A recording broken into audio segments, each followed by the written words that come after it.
And now, Roma Wines, R-O-M-A, made in California for enjoyment throughout the world.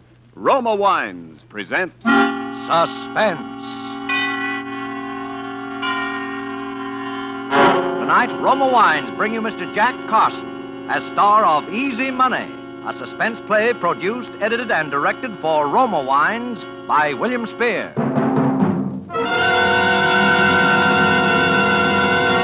Suspense, radio's outstanding theater of thrills, is presented for your enjoyment by Roma Wines. That's R-O-M-A, Roma Wines. Those excellent California wines that can add so much pleasantness to the way you live, to your happiness in entertaining guests, to your enjoyment of everyday meals.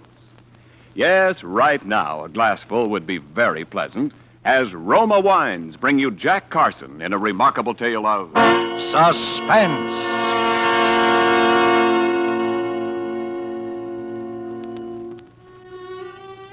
The night I'm telling about, that Easy Money was hanging up there somewhere just waiting to fall right into my lap. I didn't even know it. All I knew was I had business elsewhere. I was playing the piano at Mario's over in Brooklyn, but that night I slipped out early. I didn't even tell Ellen. I just left. Because for the first time in 14 years, I had a purpose in life, a plan, an objective, and I wanted to think. I was sitting in Gus's grill over a cup of coffee, still thinking, when I looked up suddenly, and there was Ellen.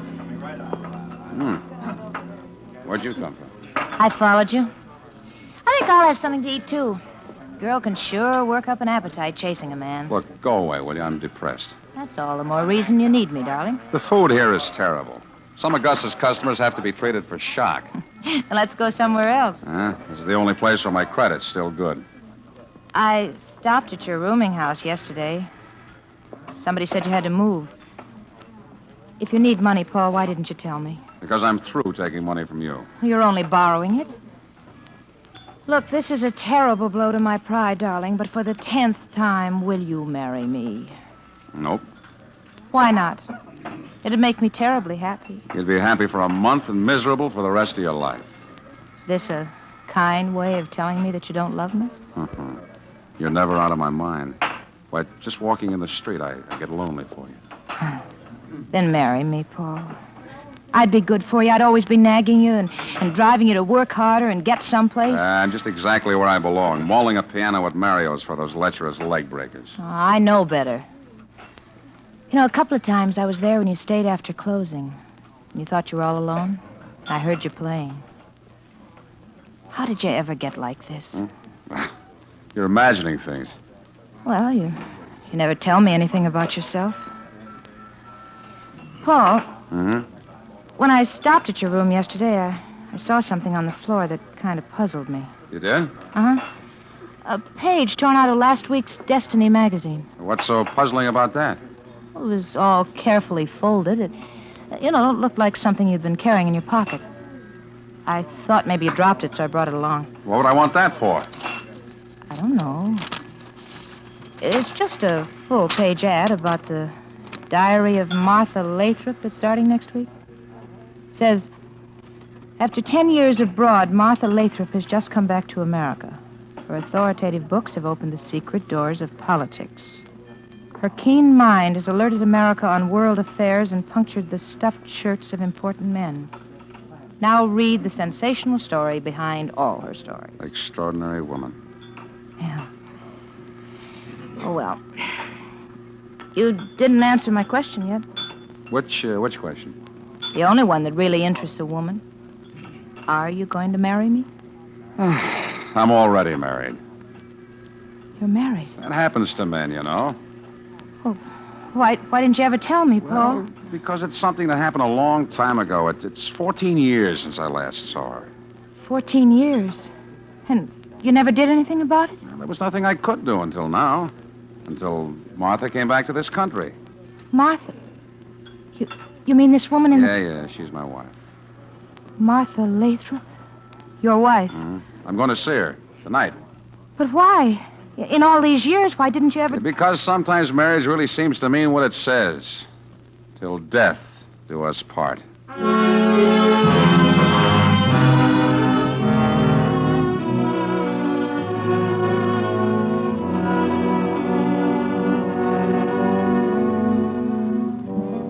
I left Ellen and went up there. She was living in a big converted brownstone on Gramercy Place, overlooking the park. The door was opened by a rough-looking character who would have been a lot more convincing as a private dick than as a butler, which is what he was apparently supposed to be. For a moment, I wondered if he knew anything about me. If this watchdog might be the one person she could have told to warn him against me. But of course I was wrong. Not with her pride, not her, not Martha. Yes? I want to see Miss Lathrop. You have an appointment? No, but... Then you can't see her. No, wait a minute. Without an appointment, you can't see her. Nobody can see her. Miss Lathrop is a very sick woman. Sick? The newspapers didn't say anything about it. Never mind what the newspapers said. You heard what I said. Well, look, just give her this watch. I'll wait. What about the watch? Well, just give it to her. I think she'll see me. It has her name in it. Oh. Something you found? Yeah, something I found.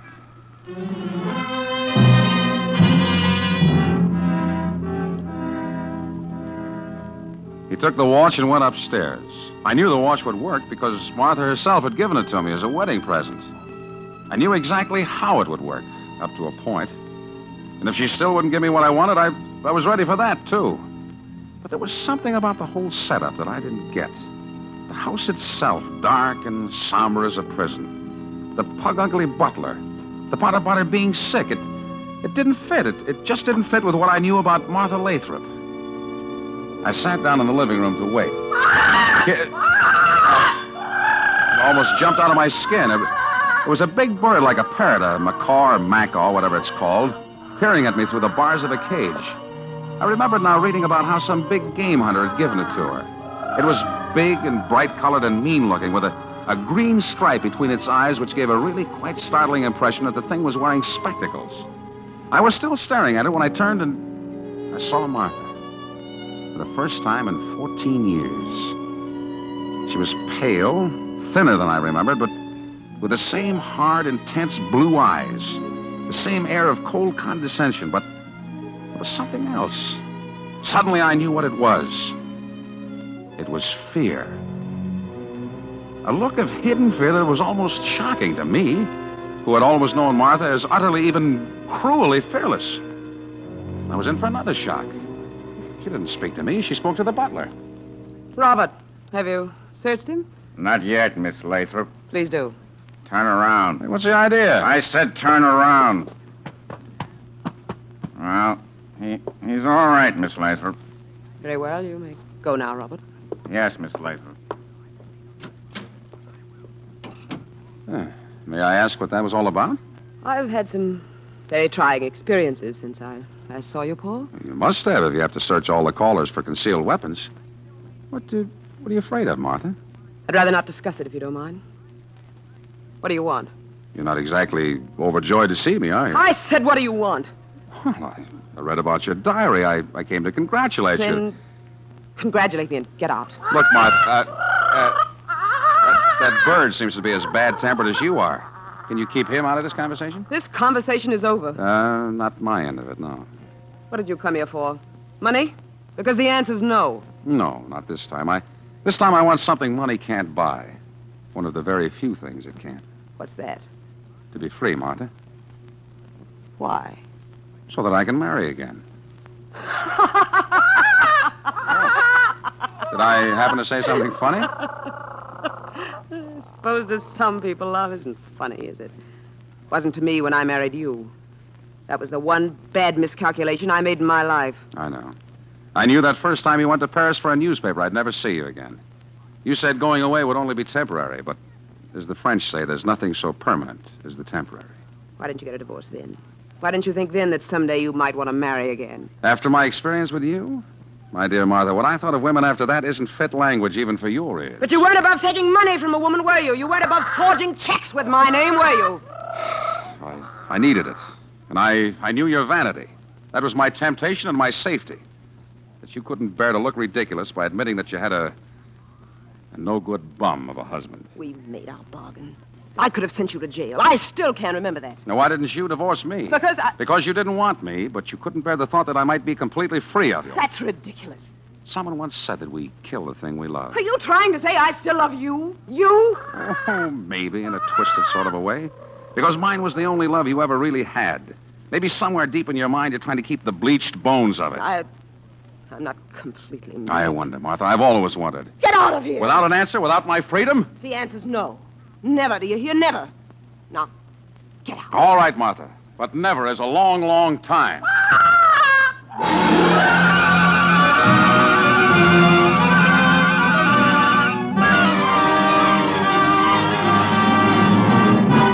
For Suspense, Roma Wines are bringing you Jack Carson in Easy Money, a radio play by Sidney Renthal. Roma Wines' presentation tonight in radio's outstanding theater of thrills, Suspense.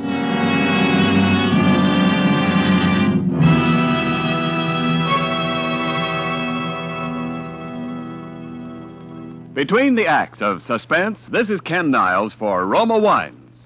Whether you've been hunting ducks or houses, there's no pleasanter ending to a busy day than a quiet family evening at home. Lights low, fire lit, and a tempting glass of Roma wine to enjoy.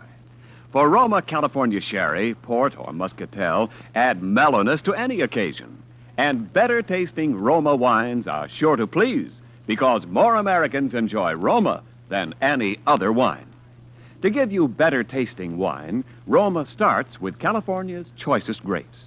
Then, with winemaking resources and skill unmatched in America, Roma guides this abundant grape treasure unhurriedly to tempting taste perfection. Later, at peak taste richness, Roma selects from the world's greatest wine reserves for your pleasure. Take advantage of Roma's present low prices. Buy Roma by the case. Buy now for the holidays and save on Roma, America's favorite wine. And now, Roma Wines bring back to our Hollywood soundstage Jack Carson in Easy Money, a tale well calculated to keep you in suspense.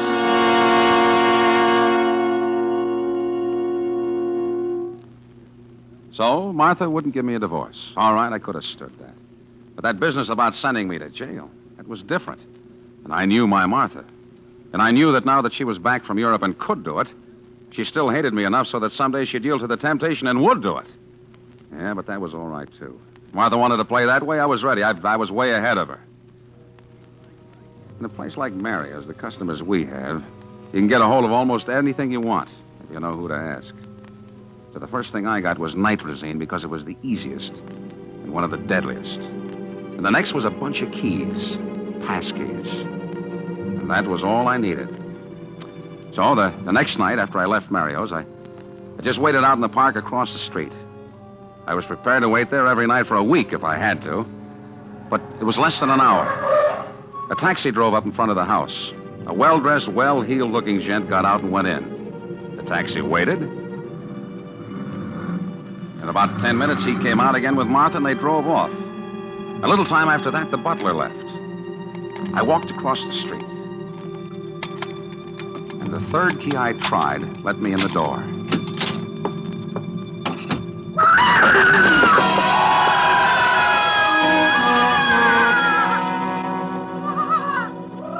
It was that fiend of a bird.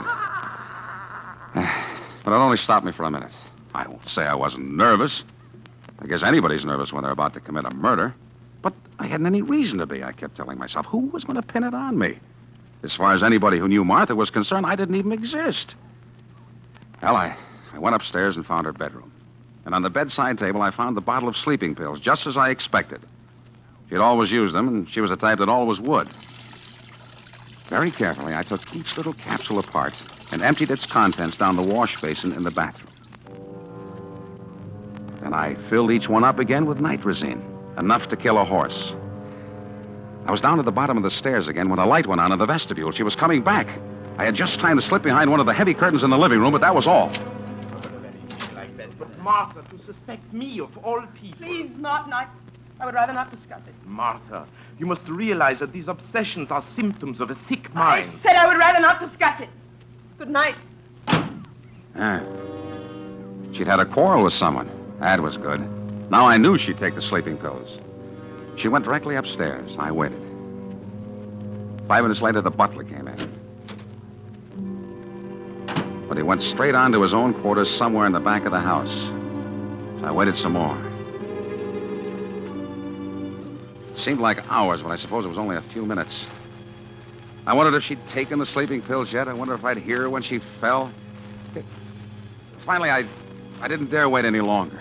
I slipped out from behind the curtain and crossed the living room. And I just closed the front door quietly behind me when a light went on inside. I pressed into a corner of the vestibule. Through the glass panel of the door, I could see Martha in a negligee coming down the stairs, and she had a bottle in her hand. The bottle of sleeping pills. For a second, I thought she must have found out somehow that she was going to call the police. Yeah, but she wasn't. Moving like a sleepwalker, she crossed the living room. She was dumping one of the pills out of the bottle into her hand, and then she stopped. She stopped in front of the cage of that bird.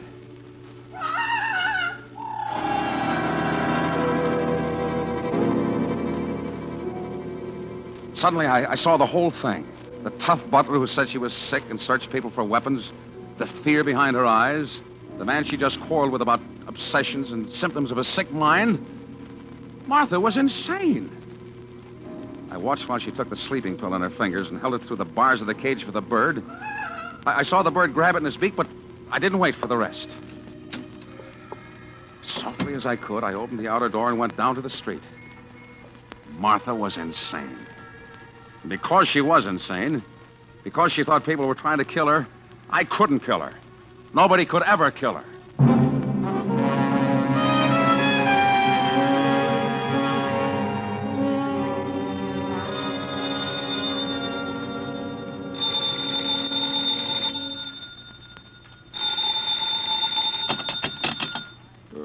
Hello. Paul, are you all right? Alan? Yeah, sure, I'm all right. What time is it? 11 o'clock. I just saw the papers Saw the papers? about Martha Lathrop. What? What about her? She's dead. Poisoned. Poisoned? They found nitrazine. But that's impossible. It couldn't be. I'm afraid it's true, Paul. Ellen, where are you?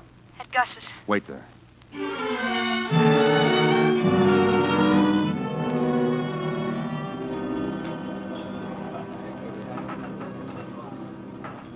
Paul, let's go away. With what? I've got a little money. Enough to get us to Chicago, maybe Los Angeles. We could change our names and start over again. Why, Ellen? Oh, you think I killed her, don't you? Paul, if you did, I know why you did. And I don't care. You're quite a gal, Ellen, but I didn't kill her. You were there. You said you were going... Yes, I was, but I didn't kill her, and I can prove it. Don't you believe me? Okay, paper. Paper, here you are. Read all about extra paper. Wait a minute. Give me a couple of those. Yes, sir, here you are. All about the big murder. Murder? Yes, sir, you... Okay, pal, thanks. Paper, All right, now, Peter. Okay, take it easy, will you? I gotta make a living, too. Paul, Yeah. it wasn't you. Oh, Paul. Dr. Martin Osterman. That must have been the guy she went out with last night. And they've got him cold. They quarreled publicly, a big restaurant. She said he was trying to poison her. He'd given her the prescription for the sleeping pills that killed her. Ellen, how would you like to have some real money and earn it? Easy money. Money? This Osterman is rich, filthy rich. But, Paul... If I can prove I didn't do it, I can prove that he didn't do it.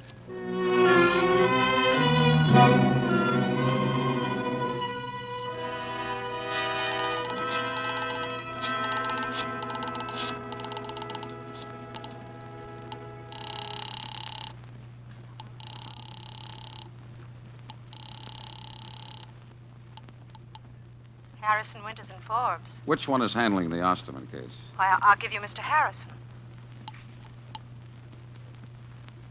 Hello? Mr. Harrison? Yes? The papers say that you're Dr. Martin Osterman's lawyer, is that right?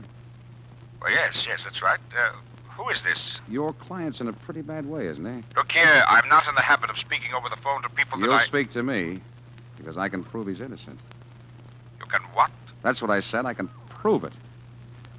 Well, Mr. whatever your name is, if you have any evidence, I'd certainly be glad if you'd come down to my office and Well, talk... I'll send somebody else down, my secretary. She'll want money. Well, $50,000. $50,000? You get in touch with Dr. Osterman and see if he doesn't think his life is worth that. What you're suggesting is not only against the law, but I don't care about the law, and I don't think Osterman will either. I'll have somebody down there in an hour. Can you arrange it by then? Well, possibly. All right. And we'll want the money in cash.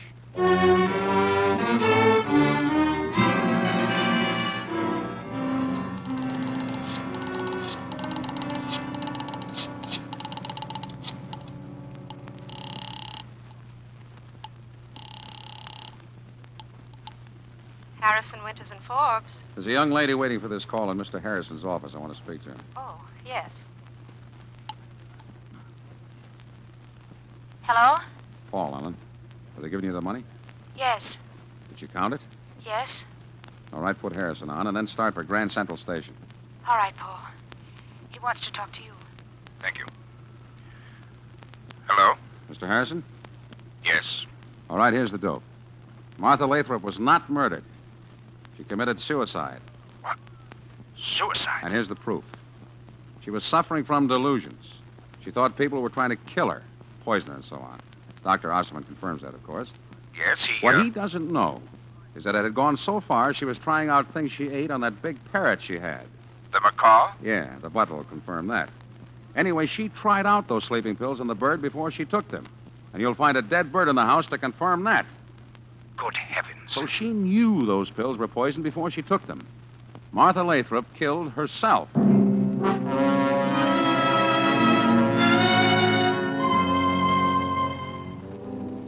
I must say they took it like a sport. They paid up and shut up. An hour later, Ellen and I were on a train speeding along the banks of the Hudson River, bound for California. Oh, Paul, $50,000. Easy money. That must be the easiest money any man ever made in his life.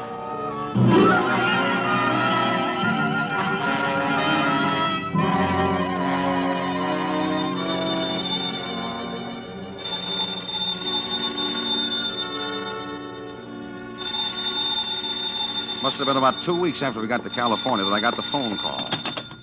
This Mr. Bentley? Yeah? My name's McNulty. I run a pet shop downtown. You must have the wrong number. Oh, no, I don't think so. I got something down here you might be interested in. A bird. A bird? Yeah, a macaw. Real beauty. Got a green stripe between his eyes. Makes him look exactly as though he's wearing glasses. You interested? No. No, I'm... I could easily bring him up to show you. I got your address. No, I said I'm not interested.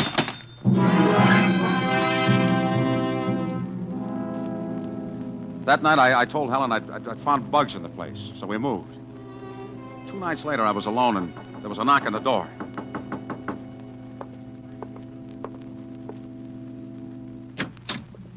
Bentley? Yeah? What do you want? I brought the bird anyway, Mr. Bentley. I thought sure you'd want him when you saw him. Look, I said... had quite a time finding where you'd moved to, though. Oh, look, isn't he a beauty? Look, I told you that Ever see one like him before? Oh, they're very rare, very rare. What made you think I'd want him? I just thought you would. Don't you want him? How much? Well, now, like I say, that's a very rare bird. 500? Oh, yes, that'd be all right, Mr. Bentley. Here. Oh. Thank you, Mr. Bentley. And I'm sure you'll enjoy it. Now, get out. Yes. Good night, Mr. Bentley.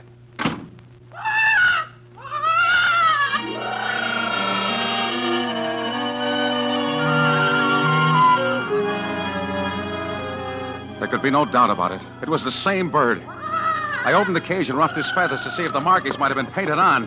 Hey! He bit me. But it was the same bird. He sat there staring evilly at me through those spectacles of his, laughing at me. I reached in the cage again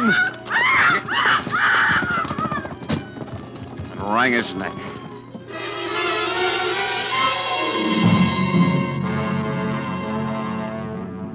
I wrapped the body up in a newspaper. I got a shovel out of the garage. I drove about 5 miles up Topanga Canyon and parked in a side road with my lights out. I went down into the canyon and started digging. I dug like a madman. The sweat was running into my eyes, and I was gasping for air, and suddenly a light was shining full in my face. All right, Bentley. Wait, the bird is dead. I couldn't have done it. I couldn't have killed her. The bird is dead!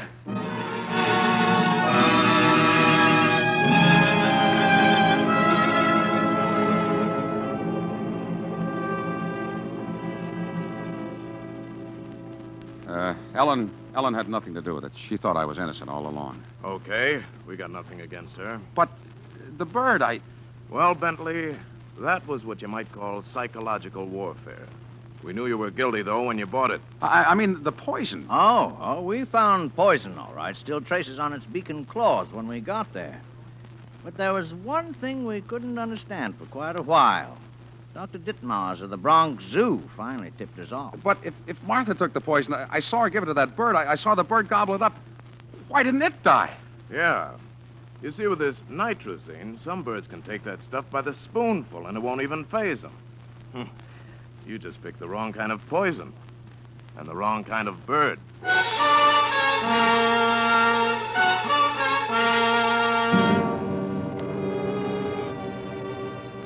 And so, being of sound mind and somewhat relieved to know it, I do hereby bequeath in this, my last will and testament, witnessed here in the death house at Ossining, New York, on this 7th day of November, to my wife, Ellen, the sum of $48,700, the remainder of that easy money, hoping that the facts herein set forth will assure her that she has a right to it, since I will shortly, to my regret, have earned every nickel of it.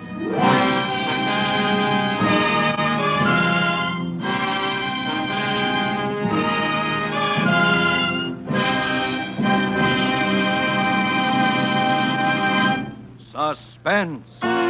Presented by Roma Wines, R-O-M-A, made in California for enjoyment throughout the world. This is Ken Niles presenting our suspense star of the evening, the handsomest man in Hollywood, Jack Carson. Jack, you can stop twisting my arm now. I said it. Oh, I suppose I'm not really the handsomest, just one of the best looking. Well, Jack, when it comes to looks, I'll take Hedy Lamarr. But as an actor, believe me, Jack Carson ranks with the best. Gee, thanks, Ken. I'm sorry about your arm. Oh, that's all right, Jack. My arm is still in good enough shape to give you this gift basket of fine Roma wines with the compliments of Roma, your host tonight. Wonderful. That's a grand present, Ken. Why, thanks to Roma.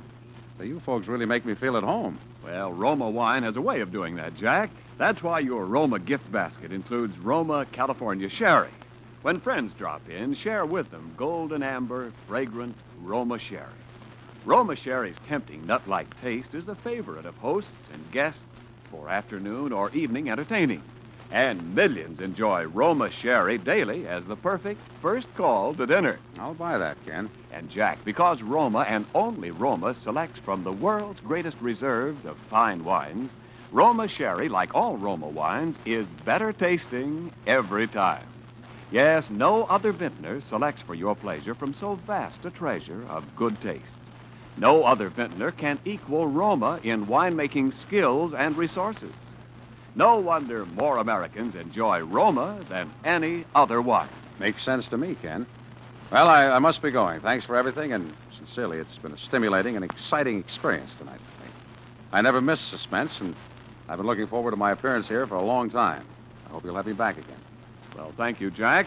We thought you were great in your newest Warner Brothers picture, Two Guys from Milwaukee. And we'll be hearing you on your regular Wednesday night show for Campbell's Soups. And give a listen to us next Thursday on Suspense. We'll have Hume Cronin as our star. I'll do that. Night. Next Thursday, same time, you will hear Hume Cronin as star of Suspense. Produced and directed by William Spear for the Roma Wine Company of Fresno, California. In the coming weeks, Suspense will present such stars as Judy Garland, Chester Morris, Olivia de Havilland, Cary Grant, Joseph Cotton, Roddy McDowell, and others. Make it a point to listen each Thursday to Suspense, radio's outstanding theater of thrills. Suspense is broadcast from coast to coast and to our men and women overseas by shortwave and through the worldwide facilities of the Armed Forces Radio Service. Stay tuned for the thrilling adventures of the FBI in peace and war, following immediately over most of these stations. This is CBS, the Columbia Broadcasting System.